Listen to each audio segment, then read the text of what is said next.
I've always enjoyed walking as a form of exercise from the time I was in high school, and I would put on my Walkman. I think I had a Panasonic version, and put my cassette tapes in and walk around the neighborhood.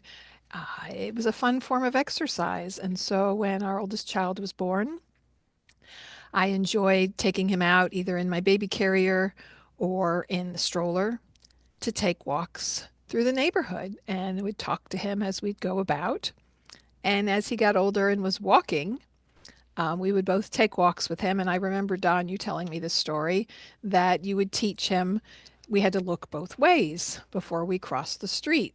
And you would put your hand on his head and you would have him side to side. We got to look before we cross the street. So I don't know how many times you did that. And one day you said, Harrison, what do we do before we cross the street? And he put his hand on his head and he turned his head side to side. It still makes me chuckle when I think about it. And I remember walking when our second child was in the stroller, and Harrison's 4 years older, but and I met a neighbor because her father lived with them, and he had some form of dementia, and he would walk out to get the mail every day, and we'd have a conversation with him, and I got to meet his daughter, the woman that lived in the house, and later her daughters, who were kind of young teens at that time, came to be babysitters for our children. So walking is good for us in more ways than one. Well, hello, this is Don. And this is Gina with Focused Healthy Family.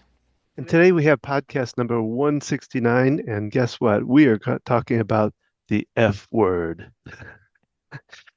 But before we get started, let's start out with a simple tip from we go with Caregiver 101, 101 ways to keep caregiving from making you crazy.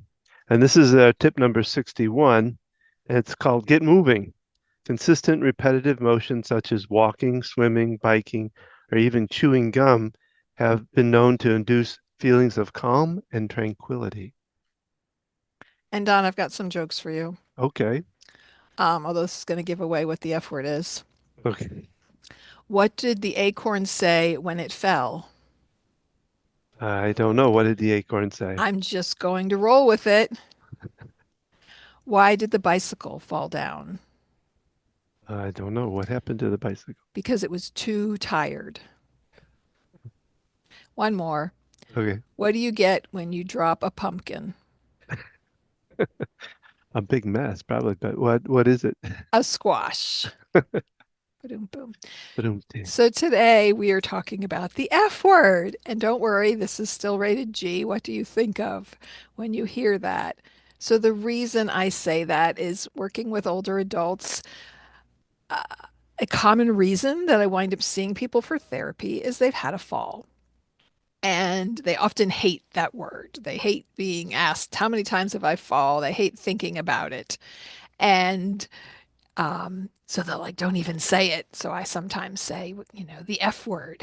We got to talk about the F word because unfortunately, as we age, it is incredibly common to fall. And there's so many factors involved that can contribute to falls. Well, I would imagine one of the reasons they probably don't like to talk about it because as you get older, you think you should be able to get up from a fall and be able to handle it.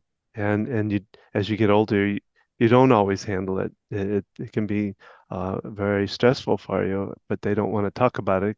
They think they should be able to stand up on it. So, I have a funny fall story. I was at an event. It was a social dance outing when we were still homeschooling.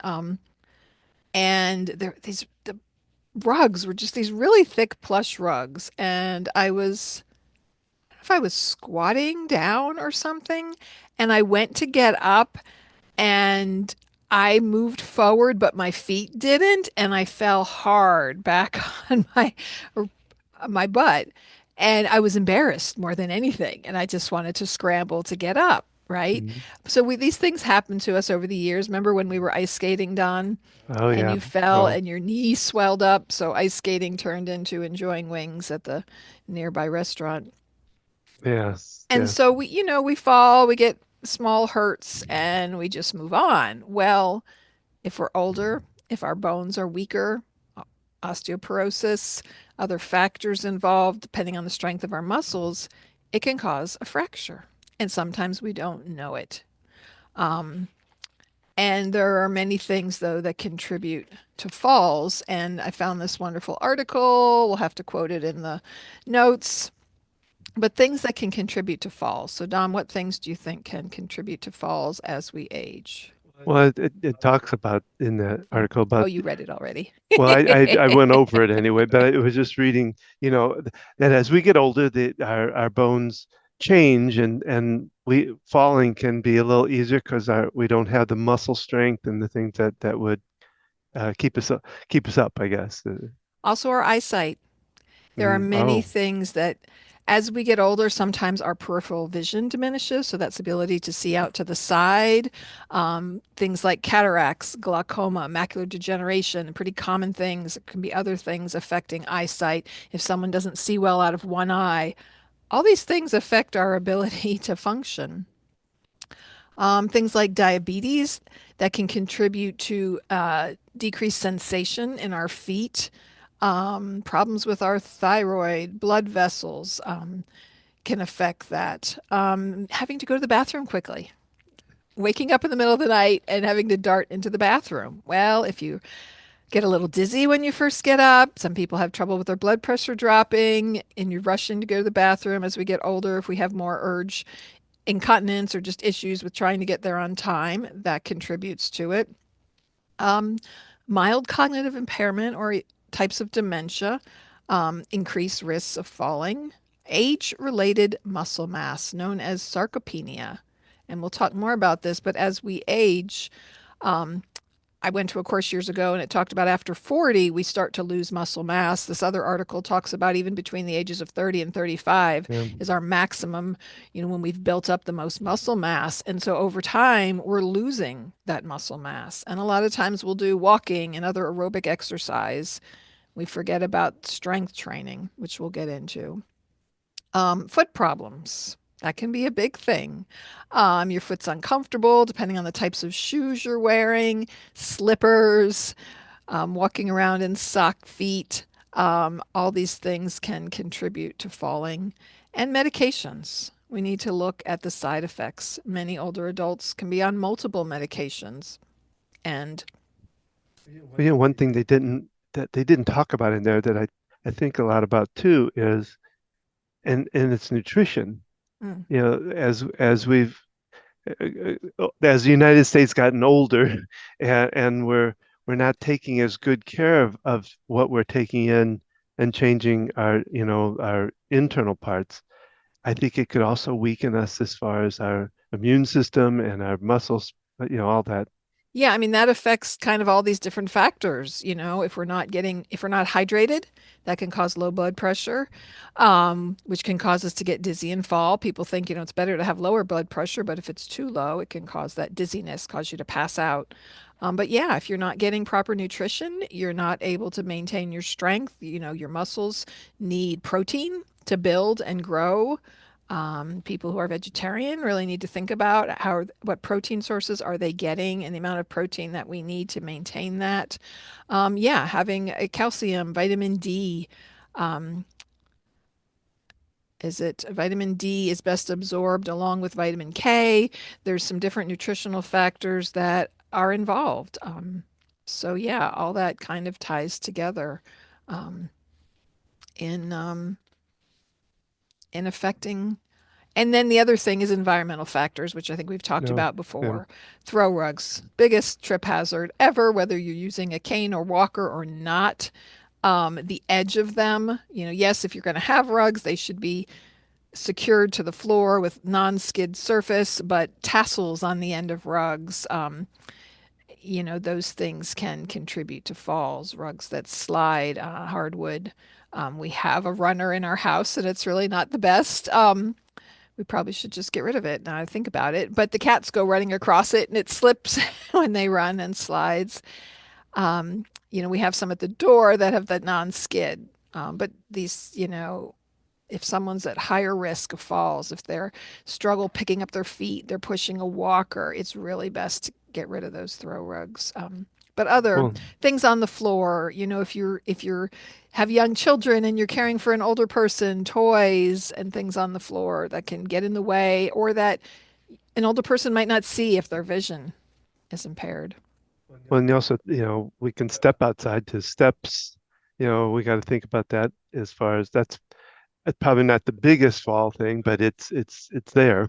Yeah, and some people, um, they might have a step down in their house. There's some houses, I don't know what time period, but you step down into the living room or the laundry room or just like that one step. And often there's no rail. If you have multiple steps entering your house, you might have a railing, but those changes in the floor within the home are a big factor. And again, that vision, if someone's impaired with vision, they can't always see that their depth perception.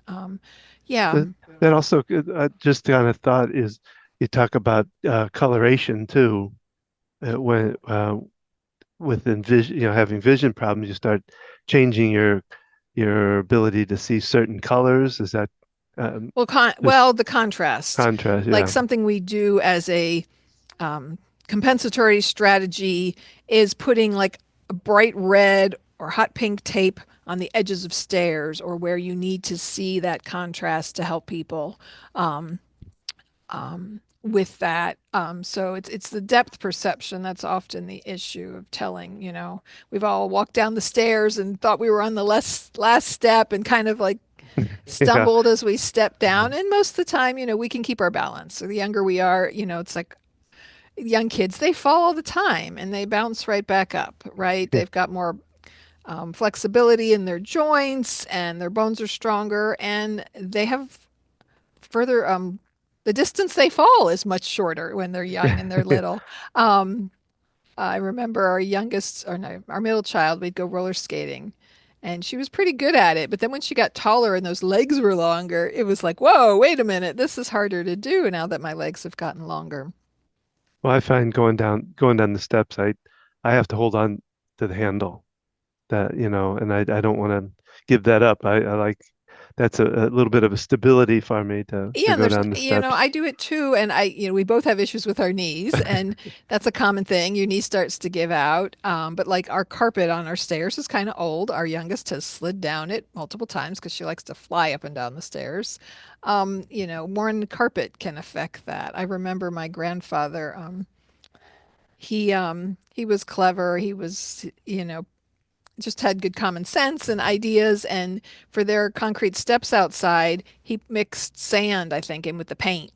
And so Mhm. it gave it that rougher surface Okay. to make it safer. They make special things for that, but something simple is just putting Throwing some sand sand in the in. paint can serve that purpose. So you don't have to always spend a lot of money or buy the fancy gadgets and things. Like I said, I love to use tape for people who can't locate things, and it's a good visual cue, especially related to this. So One other thought in this is in the shower. Isn't that a fairly large fall factor? yeah, frequently, I work with people who are going through rehab and they if you've had a loved one or you've been in rehab, you leave the hospital and you go to this rehab center and they tell you don't get up by yourself, but there's not that many nursing staff around, and it's but don't get up by yourself and you're going to get in trouble if you don't use your call bell. Well, why? Because a fall can really set you back. Maybe you're recovering from some kind of fracture. Um, Older people can fall and hit their head and have a brain bleed and different factors and just bruising, even if you don't break something, the bruising and getting sore. So this is going to slow down your recovery. Um, and so when people get stronger and they're better and you're like, okay, you can walk to the bathroom yourself, I send people home. Most of the time, I'm like, have someone there when you first get a shower. Mm. It's wet, which makes it slick, even if you have a good non skid surface. It's really helpful for most people to have a shower seat because if you're going to wash your feet, then all of a sudden you're standing on one leg, right? Having that grab bars obviously are important. But the other thing is people building up their endurance from an illness or injury. It's fatiguing to take a shower. Mm. And so, it takes a lot of energy. And so then getting out of the shower and having to dry off and put clothes on, all these things. And then, of course, falling in the bathroom, hitting your head, whether you have a porcelain tub or, tile floor.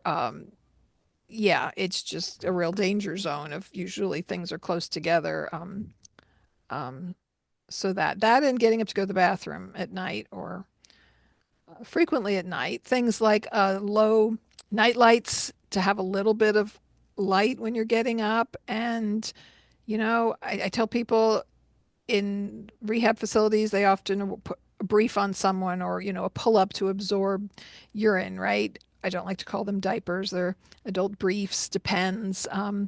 It's better to have some leak in there than to try to get up and trip and fall, right? So, those things, those products can be helpful as we age. Because, yeah, you run into the bathroom and then you wind up with an injury and then you're achy and if you don't fall but you strain a muscle or you have some kind of soreness, that also um, contributes to the risk of falling. So it's something I spend a lot of time thinking about. And like I said, people are like, oh, don't even say fall. They it's like it's a bad word. It's people talk about it all the time. I know my dad would fall a lot with Parkinson's. It's common between the coordination issues and balance and things. And he didn't typically get hurt. So he didn't think it was a big deal. Yet it's that one time you fall. It can really set people back, especially when you're already looking at, an illness like degenerative neurological disorder like Parkinson is, and he had dementia with that on top of it as well. It can make things even worse. So finding ways to improve the environment, to make things safer, to minimize those risks, and strength building. Um, so not just, we can walk, we can jog, we can walk on a treadmill, these are all aerobic exercise versus strength training. So, strength training, you're using resistance, you're using weights or something to build muscles. And, I've told people, get older people, and a 1 pound weight is enough, resistance for them. A bottle of water, a can of beans or whatever is usually about 1 pound. And that can add a little bit of resistance when people are recovering. Sometimes just the weight of our own arms, right, is heavy enough. And so doing some active motions, bands, therabands that provide resistance are things that come in different resistance levels. It's so easy to order things online now, pretty inexpensive to get. I know, Don, we picked up some weights for you at Five and Below, it didn't even $5 or less that we bought some little hand weights to use for resistance. I found that I finally got I've always talked to people about building muscle and with ATP, which I never knew what it stood for, but I actually found it in this article because it talks about muscle using muscle to build your kind of rebuild yourself and it talks about the more you do that, it uses up the ATP, which causes you to increase more of it. And I found out that it's part of DNA, but it also is the fuel for our cells. It what gets our cells up and going. Yeah, there's quite a bit of research that's gone into building muscle mass. I get patients that are in their 80s and 90s and like, old age, I can't get stronger. That's not true. Research has shown no matter how old we are, we can improve muscle mass, and there is a real science to it. The chemicals involved, and building up those muscle fibers to strengthen the muscles. And there was an article here talking all about it. I just wanted to back up a minute. Um, Getting enough sleep is also an important factor to minimize falls. And then it talks about alcohol consumption. Some elderly people may have a drink a day, or we might not realize there's a mild drinking problem going on. Um, That's a stumble factor for anybody with alcohol, but when you get older, it gets even worse. and you don't always think about that, but it can play a part there. We mentioned bones weakening. So, osteoporosis is a disease where the bones become brittle. They lose their density. Think about different types of wood. You've got oak and maple, and they're very dense, they're thick, right? And then you've got pine, which is a lighter weight wood. So, our bones, we want them dense and thick, but different things can contribute to osteoporosis where the bones are more brittle. And the more brittle they are, the easier they break. Some people have it to the extent that they fall, but the bone broke, causing them to fall. They can be that brittle that they can fracture even without a fall. So paying attention to these things, it's where going to the doctor, having vision checked, hearing checked, um, knowing what's going on and making what can you do to improve those things to minimize that fall. They mentioned in there about uh, working with balance. Hmm. Any thought that maybe you can help a little bit in what can you do to adjust balance or get yourself in a better line there? Right. So we can have decreased balance as we get older, right? And Hmm. so, you can be unsteady backwards often. It can be in different directions. If you have had even a minor stroke or something that causes weakness on one side, like I talked about, if your vision is impaired on one side, your sense of center is off, and all these things can contribute to impaired balance. So, the way we improve our balance is we do activities that challenge it. So, like if we stumble, we have writing reactions that help catch us to keep us from falling. And so when I work with people, that's why we'll put a gait belt on, the belt's around the waist, and I'll be right there to hold them because we want to get them off their center of balance. We want them to utilize those reactions to help improve um, that balance. And so, more dynamic activities. Um, the other thing is thinking about strengthening muscles is we can't forget about our ankles. If we have weak ankles, that's going to be Mm. a big factor in our balance. So not just our bigger muscles in our upper legs. We think about our quads, our hamstrings, and those muscles, but and the flexibility in our ankles. Just a simple raising your toe up and down and doing it slowly and holding it. That can get diminished for different reasons. And yet, when we're walking, if we can't pick our toe up and bend our ankle enough, we're not clearing our foot off the ground. That's contributing to falling. With Parkinson's and the shuffling gait, the best way to work on that is to exaggerate that motion and, march to get people lifting their feet up. And it's just kind of a good strategy for anyone I noticed and their feet are not clearing the floor real well. Is okay, let's, think about really picking our feet up to improve that. And that's, working those muscles extra hard too. Um, but yeah, then there's inner ear issues. Dizziness is a common thing, and often the doctors say we don't know why. We don't know what's causing it. If it's a true inner ear vertigo problem, there's actually specific exercises. You find a physical therapist or a therapist who specializes in this, and it has to do with the little tiny bones in your ear and that they're off kilter. And so finding someone who can specialize in that, but it's not often. Sometimes that cause is not known. Well, remember we had a lady on this been probably about a year A ago physical that therapist talked about the imbalance and it's not just about vertigo. It's a lot can be a lot deeper than that, and they don't realize it. And yeah, that's what she works on specifically on that. we'll have to link to that Yeah. podcast because yeah, she kind of went into this in all detail. Um, and looking at the science of strength. So those, for those people who think, oh, my mom's 90 or, I'm 80, what's the point of doing exercise? So strength training, known as resistance training, is different from aerobic exercise. So, using weights, using resistance to build the muscle mass. Um, so, when you do resistance, and I'm quoting from this article that we'll put in the links, when you do resistance or strength training, very important chains of molecules that relay signals between cells are affected. These changes linger in the body for hours after exercise, building up cumulative positive effect. Even after a low intensity strength and walking program has substantial benefits.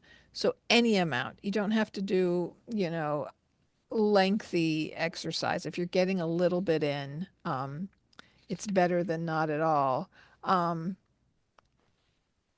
Well, it's now make it makes me.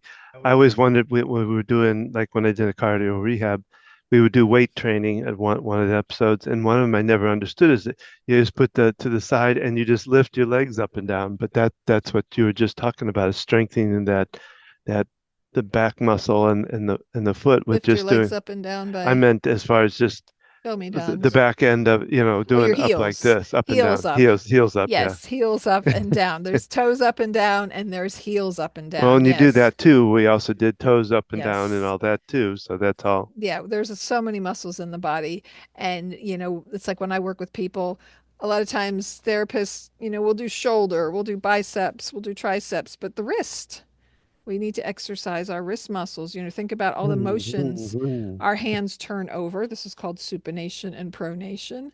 Our wrists go up and down. They actually even go side to side a little bit. So there's so many different muscles that are involved. And someone who's using a walker or even a cane, they're putting a lot more pressure through that wrist and can Mm. cause strain. And so exercises to strengthen that. And again, taking a water bottle, something that's, easy to hold in your hand. A water bottle is even better than like a can because it's usually narrower Flexible, and yeah. flexible, to add a little weight. And when you're doing exercises, you want to isolate and not just move your arms all over, but like I literally will hold someone's forearm if you're watching this on video so that they're moving just their wrist up and down, to isolate that particular muscle, that we want to exercise. People often do lots of curls, right? They're just bringing their elbows, bringing their hands in. That's our strongest muscle, our biceps. And yes, it needs to be strong, but the opposite is the triceps. When women get older, we call it the flabby arm. And you use your triceps to help push up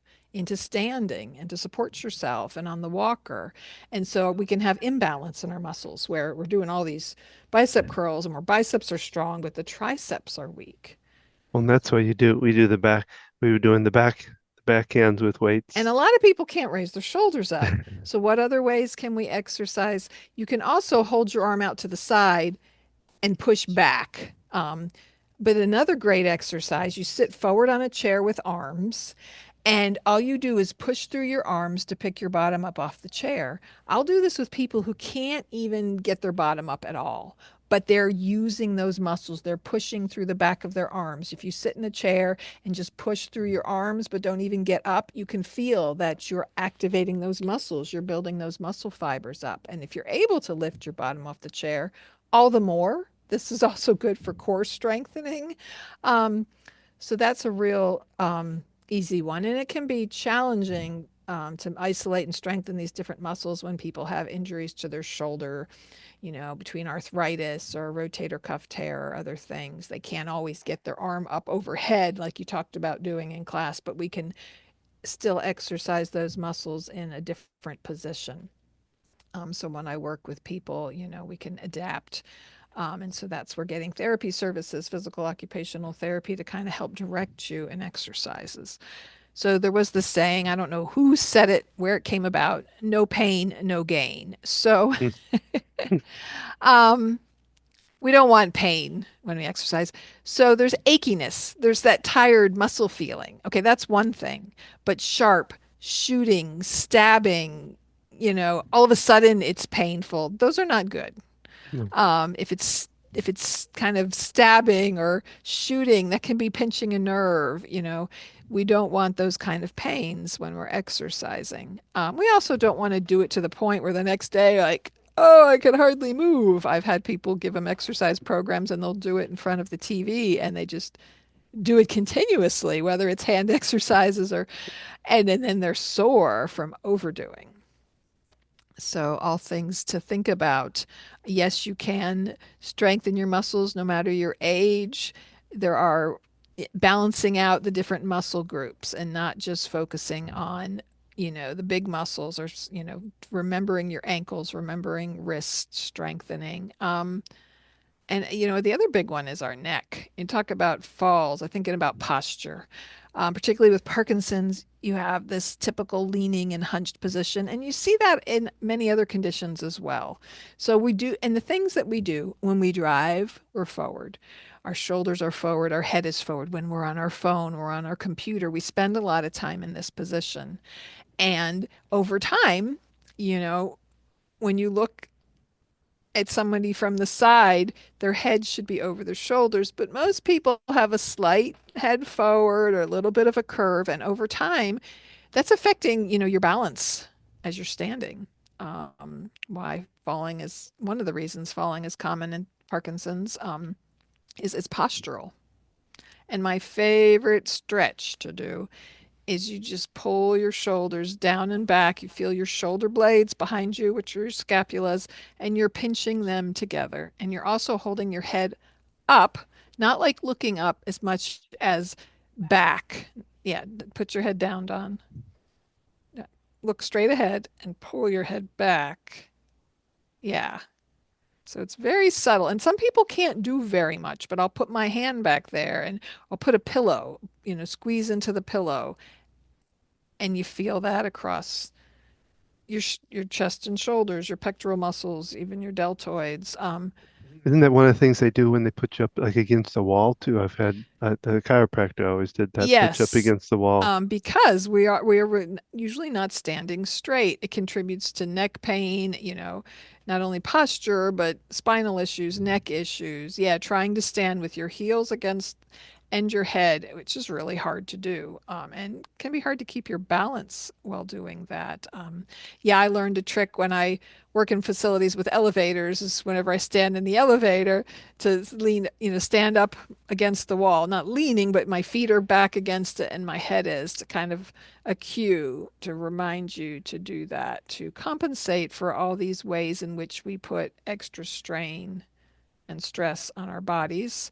And again, weakness, imbalance of muscles, postural things, all are factors in our health. And that big F word, falling, which can lead down the path of, going to the hospital, and then you're not getting the nutrition necessarily that you need. And then you're stuck in bed. Um, I've heard from every one day you stay in bed, you need 3 days to recover. Hmm. Think about yourself. You have the flu, when you had COVID, whatever, and you just, you don't get up and hardly move for a day or so. Then you try to go out and walk again, right? You have to build your endurance back up. You've gotten weaker. So add different medical factors, diagnoses, and more age to that. It's can be even slower, which is a big reason um, going to rehab before going home from the hospital is that time to be up, to be moving around. Because in the hospital, they have to do tests.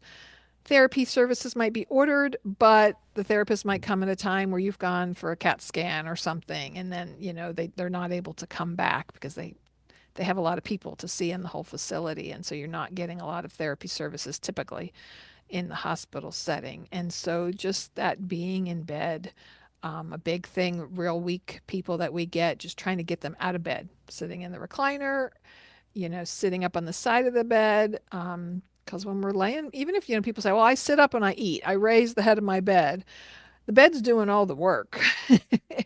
Your muscles aren't having to work that much to hold yourself up. And as high as you can raise the back of a bed, you're still not fully upright. Um, but so thinking about all these different factors, reducing the risk of falls from environmental, medical conditions, sensation, numbness in our feet, um, the muscles, the strength in the muscles. I'm trying to kind of recap the things we've talked about, Don. Are there other things that you think about And we can share links to these because they're pretty in-depth Yeah, I'm just going to put articles those up there. Plus, about, it even goes into, oh, the one thing I did forget. One way to incorporate strength training is weighted vests. So they make vests with little weights in them so you can adjust the amount that you can wear even under your clothing so that no one knows you're wearing them. You can also buy cuff weights that you could put on your legs or your arms when you're walking, and then you're adding that additional resistance. So you can be walking and also doing a little strength training. When you walk, you can incorporate arm movements, and by adding that extra weight, that can be helpful. So there are other ways to kind of, and they talk about just adding it into your daily routine. There was a study done, and we'll share the link, where people who are trying to lose weight, where they did the strength training, because when you're losing weight, you can be losing muscle mass too. And just having that vest on during your day, doing your daily activities, is adding some resistive um, exercise, some strength training. when they talk about that too, it's not like you have to do it really hard in resistance. And you don't Just have to use 50 pounds. yeah. I watch guys at the gym who belong to the Y, and they do real heavy weights, excuse me, or they're doing them real fast. Slower is actually working the muscle fibers more. Mm. Um, you usually want to be able to do at least 8 repetitions, otherwise it's too heavy for you. And increasing, repetitions over time. Um, yeah, there's so many factors that go into that. So sometimes at a gym, you might have someone who's, has knowledge in exercise, science of some sort, but you do want to make sure they're It's telling always you to do something and it doesn't feel right, or, maybe getting, more detailed source. If you're having, I've told this to family members and things, their balance is a little off. You're feeling a little off, get your doctor to write you an order for physical therapy before you fall, because they can, assess you. And if they find weakness in balance issues, that's a justification, for therapy services. And even if they just get you set up on an exercise program, you want someone qualified and knowledgeable in what you're doing. I remember an aerobics in the 80s, and you would move your neck real fast and bop it back and forth. And we don't want to do that. We always want to move our necks slowly. Um, when they talk about too, it's about the hard resistances, doing things like yoga, or I think they talk about Tai Chi, in fact, is slow movements that can, are, different things that aren't hard in their resistance, but they do Yeah, cause because you can resistance. do just holding and resisting your own arms, pushing against a wall, or just even if you're not, you can do a wall push up. So you put your hands on the wall and you're leaning forward, but you don't even have to be moving. If you're pushing into that wall, you're getting that resistance through those muscles, you can get that strengthening. Yeah, and we didn't even talk about core strength. We're talking about arms and legs and things, but so our stomach muscles, our back muscles, we need strong muscles there. That has a big factor. And Tai Chi and yoga and those things are great for that, and you're working those muscles when you're, sit upright and tense, tense up those muscles of your back and your stomach, to activate those muscle fibers. Um, yeah, so there's so many different factors. Our body is so complex and so many different muscles involved. And we need to exercise our whole body, because if you're just focusing, on one area, like, doing leg lifts, but you're not addressing your ankles, it can have an effect on you. So think about exercising and that F word. Um, and what can you do? So that's our podcast for today. We hope you've enjoyed it. We'd love to hear from you, leaving comments, feedback, suggestion, other topics you'd like to hear. And please share this with other people. You can find out more about Don and I and the work that we can do to support you on your journey, caring for yourself, your aging loved ones, and your children, by going to our website at focusedhealthyfamily.com. Don and I do consulting with people caring for aging loved ones. Don's work as an EFT practitioner, tapping, releasing energy that can affect pain and our emotions and how we're handling things to reduce anxiety, which is important for us when whether we're dealing with just raising children, caring for aging loved ones, managing our own daily stress and anxieties. And so these are all things that are part of what we do again at focusedhealthyfamily.com. You can find us on Facebook at Focused Healthy Family. Instagram is Focused Healthy Family 1. Again, if you're listening to this on a podcast, you can also see the episodes on YouTube at Focused Healthy Family. We air these podcasts every Thursday. We have a variety of topics. If there's something you'd like to hear, reach out. Also, check previous episodes. We've interviewed a vast number of people covering topics from raising children and as well as caring for self-care and caring for aging loved ones. So over the past almost 3.5 years, we've been doing this. And remember, how you speak to your children and your loved ones today shapes their future and yours.